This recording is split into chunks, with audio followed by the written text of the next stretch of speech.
It was one of the greatest discoveries of the last century. 62 volumes of the handwritten personal diaries of one of the most infamous and reviled men in modern history, Adolf Hitler. The question was, were they real?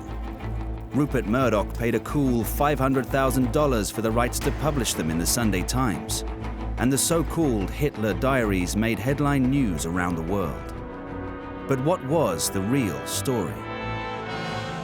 The Hitler Diary hoax was massive because the appetite for them to exist was huge. The Hitler Diaries hoax was, without doubt, the single greatest scam ever pulled on a magazine and a collection of newspapers. These diaries would have been absolutely of interest, not only, I think, to historians and people in the military, but I think to the average person. It really has it all. It's got Nazis, it's got press barons, it's got millions and millions of pounds of money being siphoned from the accounts of major corporations. And it's all about a collection of black exercise books that supposedly contain the diaries of the most evil man of the 20th century, or perhaps any century, and that, of course, is Adolf Hitler.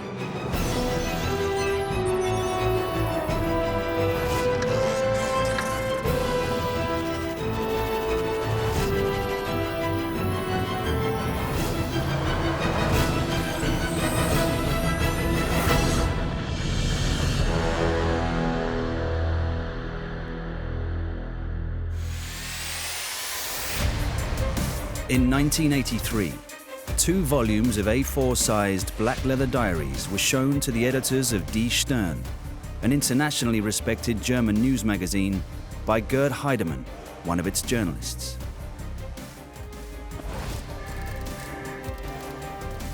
He claimed that they were the authentic personal diaries of Adolf Hitler, written by the Führer himself during the war. Heidemann said that they were the property of a serious collector of Nazi material called Konrad Fischer. Fischer would later turn out to be the notorious hoaxer, Konrad Kujau. According to Heidemann, he first met Kujau at Stuttgart Airport in early 1981. Er zeigte mir diese angebliche eine Klatte, also ein Tagebuch von Hitler, in dem Hitlers Sachen von Berlin nach Salzburg einring geflogen werden sollten, weil das alles zum Obersalzberg gebracht werden sollte. Und es gäbe davon über 25 Stück, aber die meisten seien noch in der DDR. Und sein Bekannter, den Namen wollte er mir nicht verraten, würde die mit Hilfe seines Bruders, der General der NVA sei, in den Westen schmuggeln. What Kujau did not present Heidemann with was a massive block of dozens of diaries, as this massive treasure trove of the ultimate Hitler memorabilia. What he does, he presents him with one diary, and Heidemann goes, okay, this is brilliant, this is incredible, are there any more? Kujau says, yes, they're all in East Germany, and it's very difficult to get hold of them. I don't want to get them all out in one block because my contact there is very worried about being rumbled. They can only come through one at a time every few months. This is going to involve me costly and dangerous trips across the border. They need to be smuggled out. Kujau's being very cunning here. You kind of hear Hitler Diaries and you're thinking, well, what do they look like? Are they kind of covered by a sort of small self-destructing bombs? Or are they kind of covered in gold and diamonds? No, it was leather bound, and inside sort of those A4 pieces of writing that obviously looked very much like Hitler's. Ja, wir waren nur sehr enttäuscht. Die waren so banal geschrieben, dass wir also sehr enttäuscht waren. Nicht? Das war ja nichts Weltbewegendes da drin. Dass er gefrühstückt hat, dass er mit der Kutsche ausgefahren ist, wem er was zum Geburtstag schenken wollte. Und wenn da stand, Gespräch mit einem General, stand nicht dabei, was sie besprochen hatten.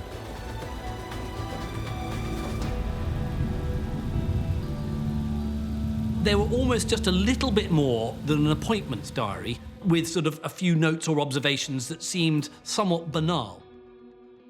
Many of the people who actually read the supposed diary said, actually, these are quite boring. But it didn't matter, because the fact is they were Hitler's diaries in Hitler's own hand, and that was dynamite. Gert Heidemann was a trusted and well-respected journalist. So it was not surprising that when he showed the diaries to one of the editors of Die Stern, he took very little convincing.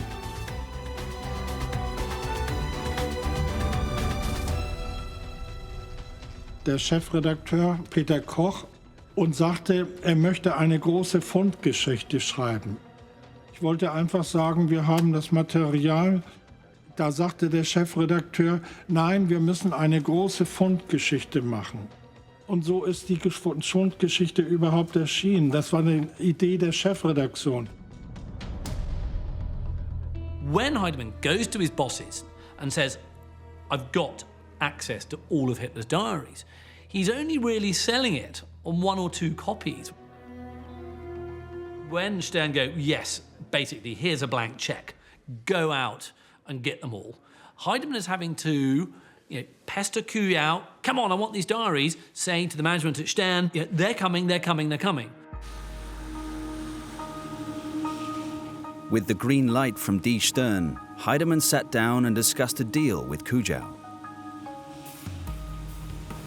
Es gab ja keine schriftliche Vereinbarung. Nicht? Und zuerst wollte er pro Tagebuch 85.000 Mark haben. Und dann hat er gesagt, die Generäle verlangen mehr Geld, die wissen, was Hitler wert ist. Ein Blatt Papier mit Hitler-Handschrift kostet 400-500 Mark. Die Endsumme waren insgesamt 9,3 Millionen. And Kujau must be sitting there thinking, God, I found the biggest sucker in the world. He's not dealing with just small-time collectors anymore. He's got a big-time corporation he's reeled in. Stern basically said, you've opened a bank account with millions of marks in it, from which Heidemann is allowed to withdraw vast piles of money in cash to pay to Kujau, no receipts. It's brilliant. It's basically, here's lots of free money. He gives some of it to Kujau and keeps a lot for himself.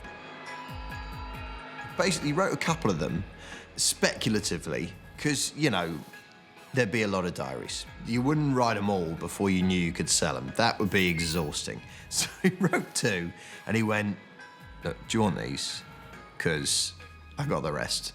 Trust me, I've got the rest. And they went, yeah, we'll have them.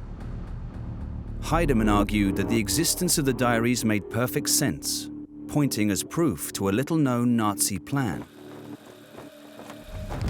In April 1945, during the final days of the war, the Nazis removed valuable documents from a main Berlin bunker and stored them in bunkers in southern Germany. It was known as Operation Surreglia. One of the transport planes involved was loaded up with 10 heavy chests full of Hitler's personal belongings. But the plane crashed en route, coming down in the Heidenholz forest in southeast Germany, near the Czech border. Heidemann claimed that in this plane were Hitler's diaries. Und habe gesagt, das ist abgestürzt im Osterzgebirge in Börnersdorf. Das ist 4 Kilometer vor der tschechoslowakischen Grenze. Da habe ich das dann alles gefunden, die Gräber auf dem Flugplatz von den Piloten. Kujau told Heidemann what seems, on the face of it, a very plausible story as to where the diaries had come from. In the last dying days of the Third Reich in Berlin, as it's being encircled by the Soviet army, a plane flies out of Berlin with a top-secret cargo. A cargo that contains all sorts of valuables associated with Hitler, but most important of all, Hitler's personal papers. This becomes the idea that makes the diaries credible. He's found this plane crash and verified it, therefore he believes that this allows him to proceed with everything else. Because that is actually feasible to some extent, right? It did really crash, it was his stuff, then the idea that these were real actually has some authority. So therefore it seems very plausible, if you ignore the fact The plane burst into flames, of course, and paper diaries do tend to burn in hot airplane fires. However, that was the backstory, and it was, to be fair, believable.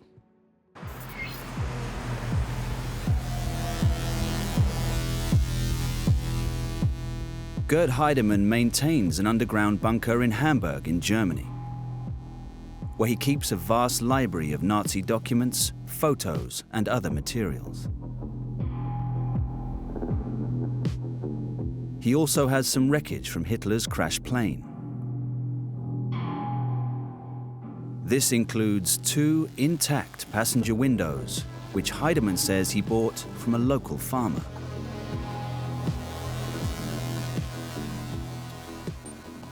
Das sind die Teile der Maschine, die ist ja auch explodiert und in Brand geraten und das lag alles noch am Boden dort am Waldrand.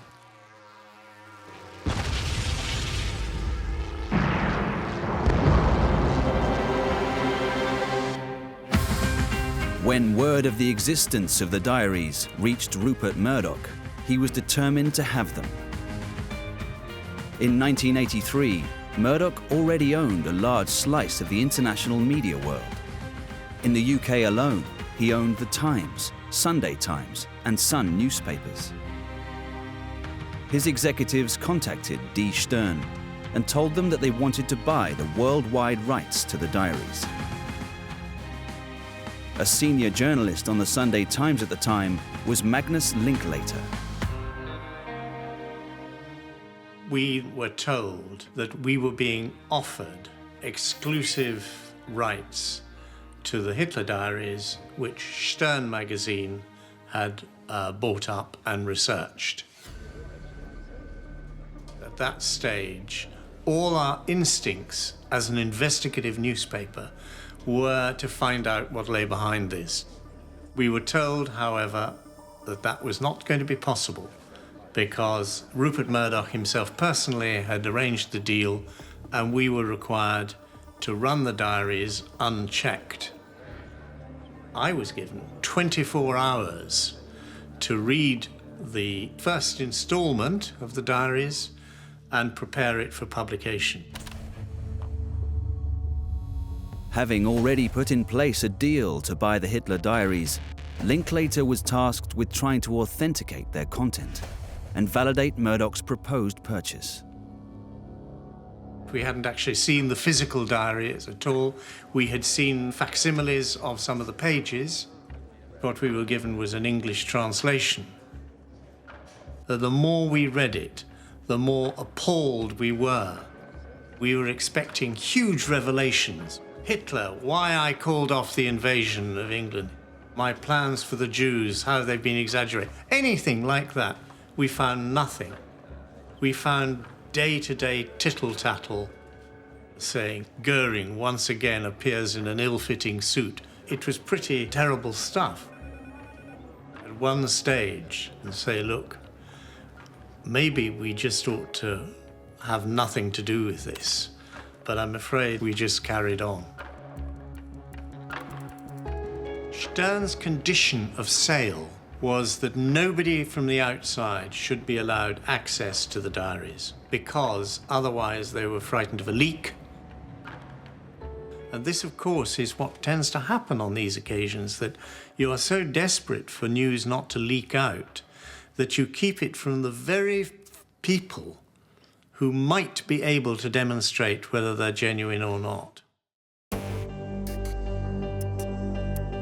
The Sunday Times was still not completely sure that the diaries weren't fakes. So they asked revered Cambridge historian Hugh Trevor Roper, Lord Dacre, who was also a News International director, to analyse them. So Murdoch absolutely sensibly thinks, I have got the best person sitting on my board to go over to Switzerland, where the diaries are hidden in a vault, to go and verify these diaries. The diaries are there in this vault, and you can imagine the scene, these big black volumes all stacked up on a table. They must have looked very impressive. And indeed, one of the reasons why Trevor Roper will end up verifying them is that no one can believe who had forged so many. The other problem, though, with Trevor Roper is that he was the first to acknowledge that German was not a language he felt comfortable in, not a language he could read, and not a language in that script from the 1930s and 40s that Germans wrote in, and which Hugh was so brilliant at forging. It is not something, if you look at that text, it is very, very hard to read. But Magnus Linklater was still worried about the authenticity of the diaries and called Hugh Trevor Roper again for reassurance. So I rang Hugh Trevor Roper and I said, I just need to ask you, are you absolutely convinced that this is authentic? And I'll never forget his answer. He said, yes, of course I am. Or let us say I'm 99% convinced. And ever since then, I've thought 99% is never good enough. Now backed by Hugh Trevor Roper, Murdoch called D. Stern to close the deal. But unknown to him, the Stern executives had gone to Newsweek in America to ask them for $3.6 million. So Murdoch does a brilliant thing. He rings up Newsweek and says, why don't we work on this together and drop our bids? We'll have one collective bid of $500,000. And so obviously Stern are absolutely, they've nowhere else to go, and Murdoch plays a complete blinder. Murdoch, like he had done so often before, had negotiated D. Stern down on the price and had won the rights to announce another big publishing deal. It was a great coup, just like his victory over the print unions. I can now formally announce to you that I have, on behalf of News International, we have completed satisfactory agreements with all the unions involved. It was, commercially, an amazing deal. And he had the reassurances from one of the world's leading historians, Hugh Trevor Roper, that these diaries were authentic. So in Rupert Murdoch's mind, that was enough. But in the weeks leading up to the publication in the Times, Hugh Trevor Roper, the man who Murdoch had chosen to validate the diaries, began to have serious doubts. He starts desperately trying to phone editors. He tries to say, listen, I'm not comfortable. I want to withdraw my backing towards these. I really suspect they may be fake. I don't understand that. When Murdoch is eventually told, listen, Trevor Roper has got severe doubts, Murdoch's reply is, F*** Dacre, let's publish. And so on that Sunday morning, the Sunday Times comes out, banner headlines, massive exclusive, Hitler Diaries reveals everything we need to know about Hitler and more. It seems like a most incredible story, and the world kind of holds its breath. The Sunday Times gained an extra 60,000 in sales that Sunday, a huge success and reward for what seemed a great scoop. But a huge shock was just around the corner. I will never forget the scene in the editor's office when we were all congratulating each other on one of the great front pages that we'd ever produced. And the telephone went, and we could hear the editor saying, hello, Hugh. And we realized that he was talking to Hugh Trevor Roper. We heard this awful half end of a conversation. Don't tell me you're having second thoughts. Terrible pause. So you are having second thoughts. And at this stage, we almost literally collapsed. One of our members did slump to the floor, because at that stage, we realized that the foundation on which these diaries rested for us had simply been withdrawn, and everything else collapsed.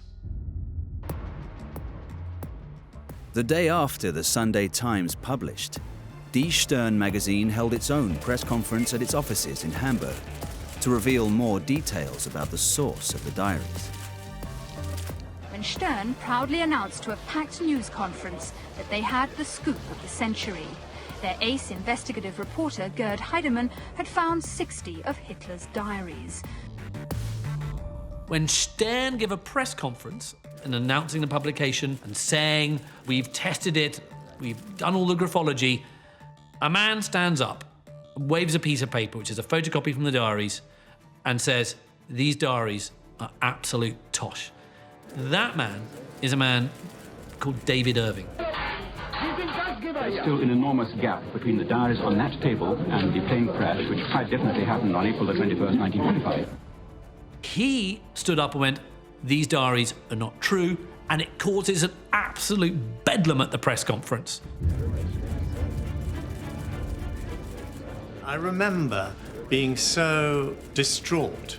For some reason, I rang up my friend George Steiner, who was a distinguished academic at Oxford, and I said to him, what is the academic world making of this? Is the Sunday Times reputation shredded forever? And he said, oh, yes, it is a disaster for the paper. I don't know how you will ever recover. In fact, it turned out that many historians and experts, not only David Irving, had grave doubts about the authenticity of the diaries. It's very difficult to establish whether Hitler really did or did not have a diary. Of course, it's perfectly possible that in the dead of night when he went to bed, that he may have scribbled a few lines into a notebook and locked it away. However, not one of his surviving inner circle ever recalled Hitler keeping a diary, having to store a diary, anything like that at all. What's really funny is that I think people would assume these are Hitler's diaries. There's probably kind of insights into his deep, dark psyche and world domination and the sadism, but not so much. Apparently there was entries in there like, oops, I think Eva thinks I've got bad breath and must get tickets for the Olympics. So there was these really sort of mundane, everyday details, and I think anybody perhaps that had actually stopped and looked at them would have thought, is this genuinely true?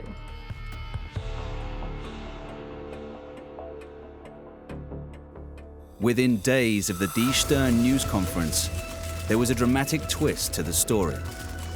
The German Federal Archive in Berlin declared that the so-called Hitler Diaries were in fact a fake. Die schickten das an die Bundesanstalt für Materialprüfung nach West-Berlin und die haben nun festgestellt, dass die Bände mit Nylonfäden gebunden waren. Immer gesagt, es muss auch die Tinte geprüft werden und es muss das Papier auf Alter geprüft werden. A small group of us on the Sunday Times were so distraught at the potential that we had been sold a pup that we felt we had to go and discuss it with Rupert Murdoch himself.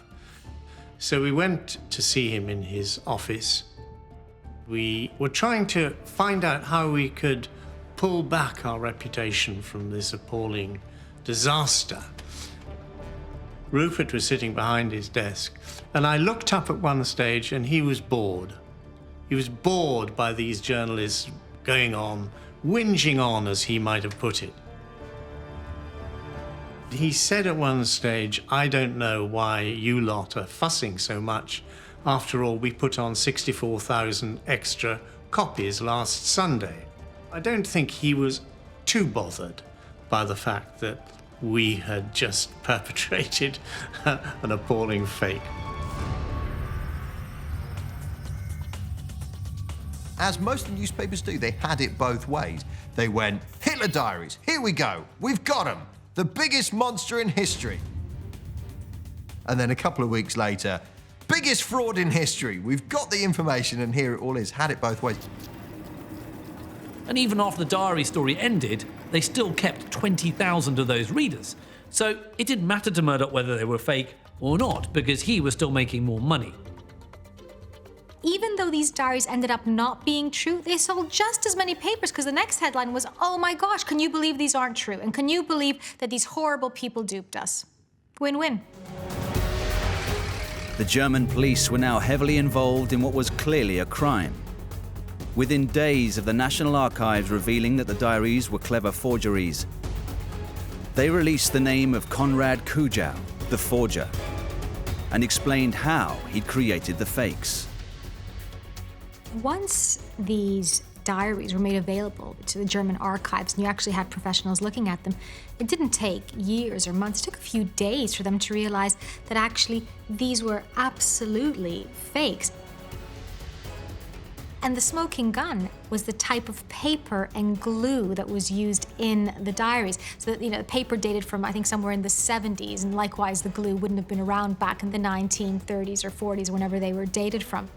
So very quickly, when someone did their job the right way, and actually did their job without having this sort of ticking time bomb that I need to break the story, that I want the story to be true, did their job from a place of science, from a place of objectivity, it took literally days.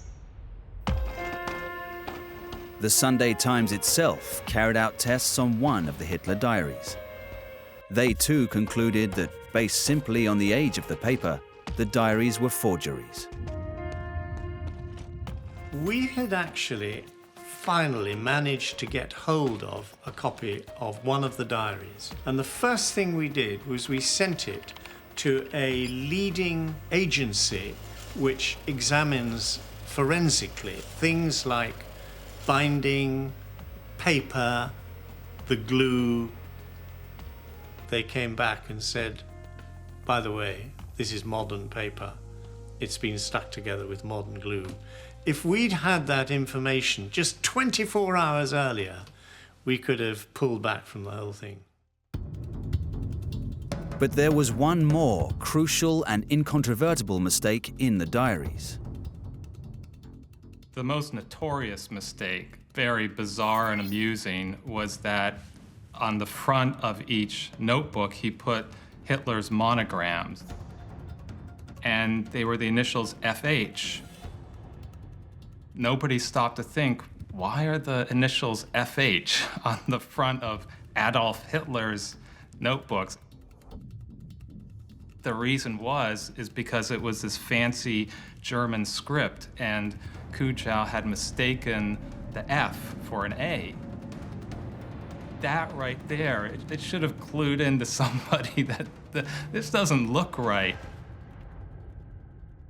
It was stupid. There were so many elements that should have raised alarm bells for Stern, and it didn't. There is nothing in these books that says that they were contemporaneous with Adolf Hitler. They've been so comprehensively hoodwinked. I mean, Heidemann goes to bits and is still in denial. And of course, the only man who knows for true that these lab tests are utterly accurate is, of course, Kujow. It turned out that Kujow had a history of fraud and forgery, and unbelievably, selling forged diaries. His biographer is Gerard Klusmeyer. Kujow wrote down all the things he got from real historic books. And so all the people saw, that's right. It's right, he was there and he did these things. He was so good in Hitler's handwriting that no one saw a difference between real writings from Hitler and Kujaw's. He was genius to do that in that way.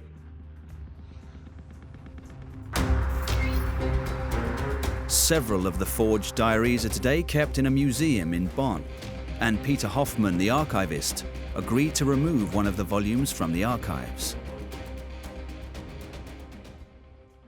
Here we have a copy of the Hitler Diaries, and this is a special volume, deals with the voyage of Rudolf Hess, who was the deputy of the Führer to Great Britain in 1941. Wanted to negotiate with Great Britain and the Western Allies to make a separate peace treaty with them. Does it look like the other copies of the Hitler Diaries? Yes, it does look like the other copies of the diaries. It is a special volume, but it is the same paper. It is the same kind of writing in it. There are markings from Konrad Kujow, and one marking is streng geheim, that means top secret, and another marking is Eigentum des Führers, that means property of the Führer, immer unter Verschluss halten, and that means keep under lock. After the press conference, there was a bit of paper taken out of this volume. This paper was sent to the Bundesanstalt für Materialprüfung. This is a federal institution to prove this material. They proved the paper and they proved the glue and the sort of binding these pages together. And there's no doubt this is a fake. The president of the National Archive, Mr. Bohms, he proved there's one date only could be false. And there are other facts that could not be true. Another example that these diaries are false and not well made. He tea stained the pages. That's how he made them look old. And we did tea staining in the first productions I did at drama school. They went, look, if you dip paper in tea, you can make it look a bit old. Burn the edges as well and then blow it out. Look at that. That's probably from Julius Caesar's time. That's how he did it. Oh, and banged the diaries on the corner of his desk as well. Because what you know about Hitler is the diaries will have had desk-shaped indentations. You only have to look at that famous scene from Downfall to know what a temper the man had. He'd have written a bit, dear diary, God, the English are... It's so bad.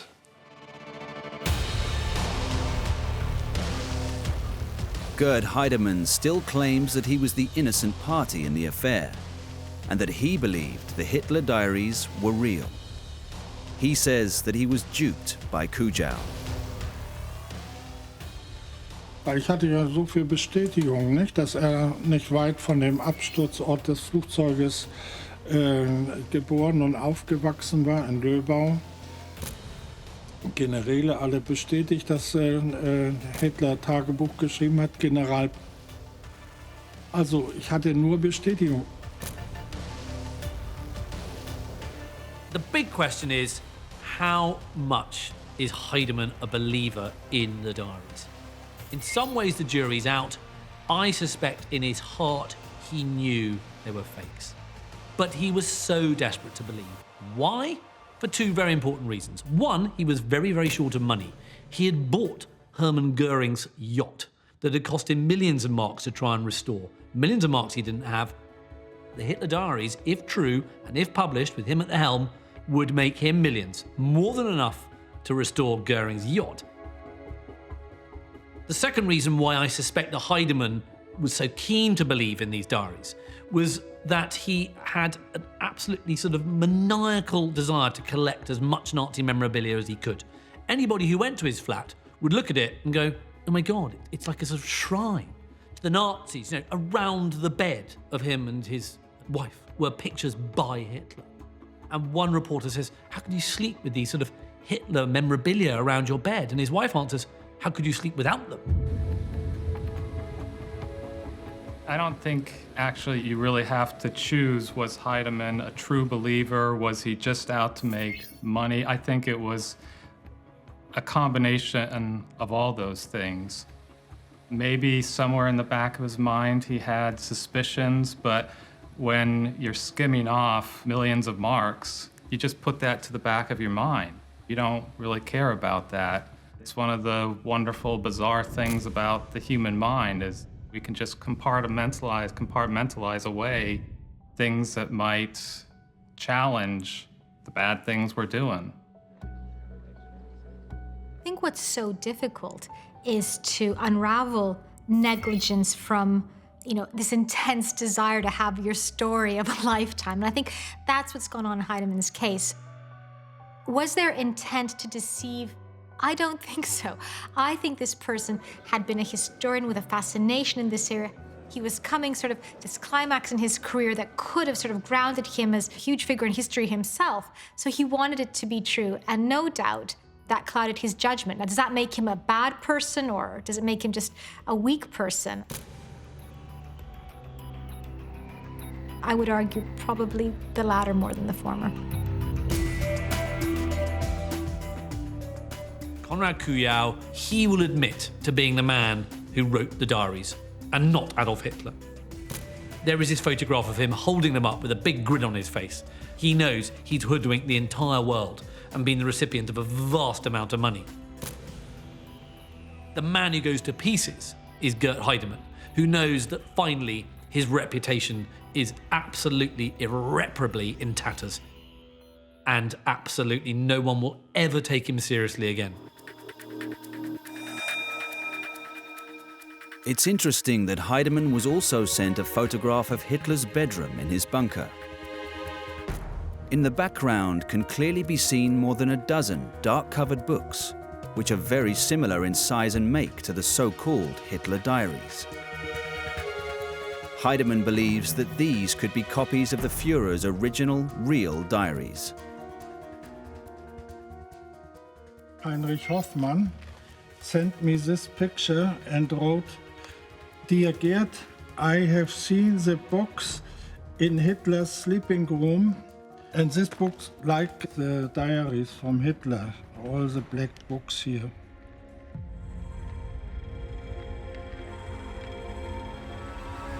Gert Heidemann was a Nazi memorabilia obsessive. Over many, many years, he had spent an enormous amount of money, which he didn't have, on Nazi memorabilia and also Nazi faked memorabilia. He was willing to believe anything. He had more paintings in his flat by Hitler than Hitler probably painted in his life. He had every single supposedly important relic from Nazi Germany that you can imagine, including, apparently, the Walther pistol that Hitler used to shoot himself. These are obviously extraordinary things to have in your collection, and Heidemann was a very, very gullible collector. The grim walls of Hamburg City Jail, the end of the road for the scoop that never was. On the basis of Konrad Kujaw's confession that he wrote the Hitler Diaries, police searched Gert Heidemann's home last night for 2 hours, then took him into custody to join Kujaw, who has been under arrest for 2 weeks. The city prosecutor said today that according to the Kujaw confession, Heidemann knew all along that the diaries were fakes, a statement that came as quite a relief to Heidemann's former employers, Stern magazine, who are suing him for substantial damages. But for Stern, the headaches don't end here. They're still trying to track down the £2.5 million they say they gave Heidemann to buy the diaries. If there had ever been any laughs in the story of the Hitler Diaries, the last one belongs to Konrad Kujaw, the fanatical collector of Hitler memorabilia from Stuttgart. Eventually, both Kujaw and Heidemann were sentenced to 4.5 years in prison. A relatively short sentence, which surprised many people. It's all about intent, and Kujaw clearly intended to deceive. I think Heidemann, what he was guilty of was being gullible. And maybe that is professional negligence, and he should have gotten, I guess, reprimanded for that. But the idea that they'd both get the same amount of time, I don't know, from what we know about them, I think seems a little bit unfair. Also sie haben mich nicht wegen Fälschung und so verurteilt, sondern ich hätte wahrscheinlich Gelder für mich einbehalten, hätte falsche Preise angegeben. The judge gave them what, in the minds of many people, were sentences that were really too light. They got 4 years, even though there were millions of marks involved in this. And I think part of the reason he gave was that he looked at the management of Stern and said, "You guys were so stupid. You've got to share culpability for this." So that's part of the reason why Heidemann and Kujaw got off slightly light. I think that Heidemann can't have been as great a fool and as easily gulled as he might like to try and make out. If I, as a historian and a journalist, were given a document that claimed to be a diary written by Adolf Hitler, I would in no way wish to look a fool. Why doesn't he insist that these books are subjected to every form of scientific analysis around? Why does he not do that? In some way, he is so willing to believe them to be true. And if you're that willing to believe these diaries to be true and you need money, it looks to me highly likely that this is a man who is complicit.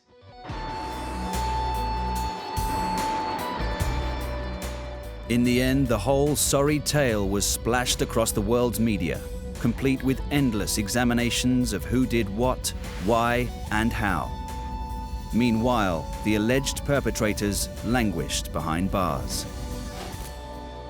Konrad Kujau died in 2000 in Stuttgart, Germany. Kujau was imprisoned and he's now dead. Heidemann is largely ruined professionally. His reputation was in tatters after this. Both Die Stirn and the Sunday Times are going from strength to strength, and I think that's what the media does. The appetite in Die Stirn for this to be the real thing, and then the Sunday Times, was vast, so it went way further than it should have done. But that's the basis of a good hoax, isn't it? You need first for there to be an appetite. I could make something up right now, but unless somebody wants it to be true, it's not going to go very far.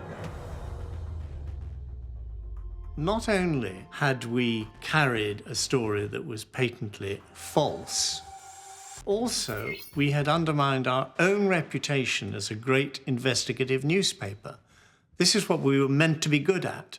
And on the most important story that we'd almost ever handled, we'd failed by our own lights. So, yeah, it was a bad time. It wasn't a clever forgery. You can say this because you can easily prove that the paper, the glue, and all materials could not fit to the time of Adolf Hitler and to the Nazi era. So it was an amateur. It's generally accepted that the whole Hitler Diaries saga was one of the low points for newspaper journalism in the 1980s, and that the reputation of News International has never fully recovered. And although Rupert Murdoch went on over the next 3 decades to build one of the world's largest media corporations, the career and reputation of Hugh Trevor Roper was destroyed. I honestly believe that if we had managed to come up with this concrete evidence that this was a fake, demonstrably, i.e. the paper was modern, the bindings were false, I think even Rupert Murdoch, committed as he was to the project, would have pulled back. Because after all, you know, he's a journalist in his instincts, and he would have known that this was a disaster in the making. Clearly, though, when you've got something this big, actually, there should be much more scientific rigor attached to literally the sheets of paper to see whether the initials actually say AH on the cover rather than FH. But there's a need to believe. And also, frankly, as Rupert Murdoch is a master of doing, is he's there to sell newspapers and entertain people, and if they're not real, he'll still keep the circulation. I think it's actually guaranteed that we're going to have the media fooled by hoaxes again and again and again. It's in the nature of the beast. They get fooled, they report it as a hoax. There's really not a lot of downside for them. Obviously, if somebody came forward with Hitler Diaries today, I think they'd be checked and double-checked and triple-checked. I don't think anyone would fall for Hitler Diaries again. I think Kujau's last laugh was getting the money, and he was proud to fake all the people around him. That was his last laughing. This should absolutely not have gone the distance, but the newspapers wanted it to be true. I mean, fortunately, they've learned their lesson now. You know, that fact-checking in modern journalism is much, much better now. You'd never get anything published that isn't true now. No chance.